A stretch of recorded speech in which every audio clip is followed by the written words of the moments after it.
بیوہ عورت کا دوسری شادی سے جان چھڑانا۔ فواد صاحب ابو زیبی سے پوچھتے ہیں، اگر بیوہ خاتون یہ کہہ کر نکاح سے اعراض کرے کہ مجھ سے زیادہ حقدار خواتین موجود ہیں، یا کہے کہ میں نے شوہر کے انتقال کے بعد فیصلہ کیا ہے کہ میں ہی بچوں کی ماں اور بچوں کا باپ ہوں، میں نے ہی ان سب کا سب کچھ کرنا ہے، تو ایسی سوچ شرعاً کیسی ہے؟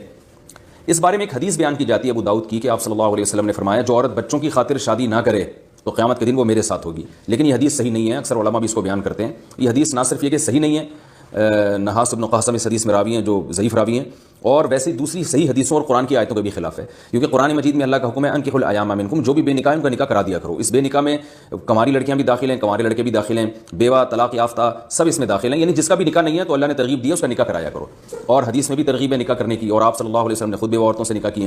تو اسلام میں نکاح کے بغیر زندگی چاہے مرد ہو یا عورت دونوں کے لیے ناپسندیدہ ہے، اس لیے اس بیوہ خاتون کو چاہیے کہ وہ نکاح کر کے زندگی گزاریں۔ اور ہاں یہ ایک الگ بات ہے کہ بچوں کا کیا ہوگا، تو وہ پھر یہ کریں کہ بھائی ایسے مرد سے نکاح کریں جو ان کے بچوں کو بھی ایکسیپٹ کرنے کے لیے تیار